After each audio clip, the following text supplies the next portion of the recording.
এবারে মাননীয় প্রধানমন্ত্রী মন্ত্রী পরিষদের সদস্যদের সাথে নিয়ে পুষ্পস্তবক অর্পণ করবেন।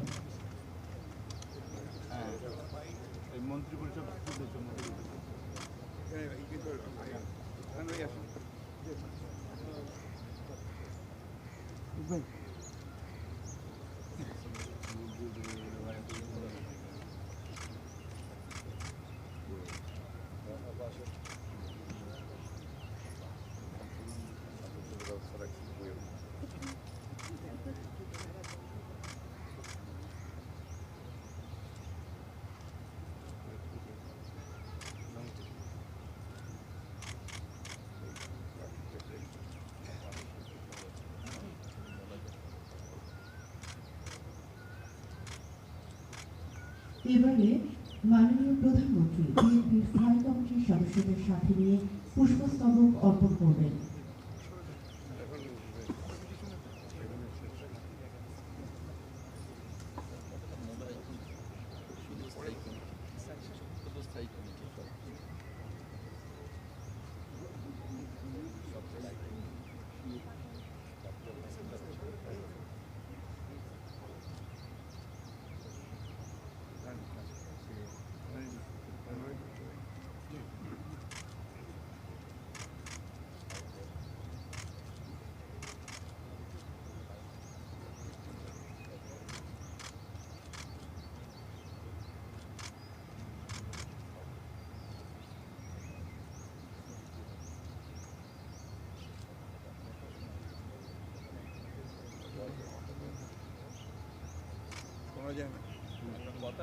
কথা শোনা যাচ্ছে।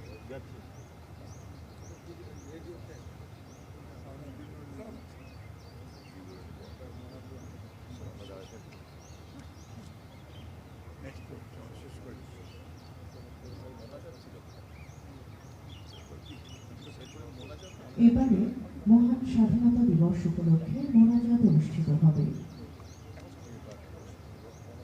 আল্লাহুম্মা আমিন।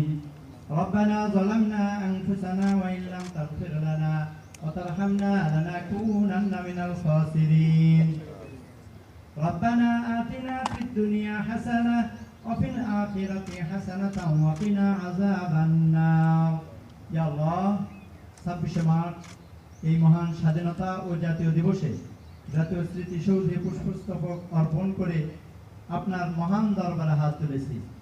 আপনি আমাদের সকলকে মেহেরবানি করে ক্ষমা করুন। ইয়া আল্লাহ, ৭১-এর মহান মুক্তিযুদ্ধে যারা শাহাদত বরণ করেছিলেন, দেশ মাতৃকার জন্য যারা নিজেদের জীবন উৎসর্গ করেছিলেন, তাদের সকলকে আপনি জান্নাতুল ফিরদাউস নসিব করুন। মাওলা, ফরিয়াদ আপনার দরবারে যারা ৯০-এর স্বৈরাচার বিরোধী আন্দোলন এবং ২৪-এর গণ অভ্যুত্থানে শাহাদত বরণ করেছিলেন, তাদেরকে আপনি জান্নাতুল ফিরদাউস এবং যারা আহত হয়েছিলেন তাদেরকে দ্রুত সুস্থতা দান করুন। ইয়া আল্লাহ, বিশেষ করে স্বাধীনতার ঘোষক শহীদ প্রেসিডেন্ট জিয়াউর রহমানকে আপনি জান্নাতুল ফিরদাউস এর উচ্চ মাকাম দান করুন। মাওলা, ৩ বারের সাবেক প্রধানমন্ত্রী আপসহীন দেশনেত্রী বেগম খালেদা জিয়াকে আপনি জান্নাতুল ফিরদাউস নসিব করুন। তাদের উভয়কে আপনি জান্নাতে একত্র করে দিন। ইয়া আল্লাহ, ফরিয়াদ আপনার দরবারে মাওলা, আমাদের দেশের উপর আপনি আপনার খাস রহমত বর্ষণ করুন। ইয়া আল্লাহ, দেশ পরিচালনার নতুন যে দায়িত্ব আপনি মাননীয় প্রধানমন্ত্রী জনাব তারেক রহমানের কাঁধে ন্যস্ত করেছেন, তার হাতকে আপনি শক্তিশালী করে দিন। ইয়া আল্লাহ, তার মন্ত্রী পরিষদ এবং তিনি যে দায়িত্ব পেয়েছেন, তিনি যেন অত্যন্ত যোগ্যতার সাথে দেশ পরিচালনা করতে পারেন, সেই তৌফিক দান করুন। ইয়া আল্লাহ, আপনার রহমত ও বরকত দিয়ে আমাদের দেশটাকে আপনি ভরপুর করুন।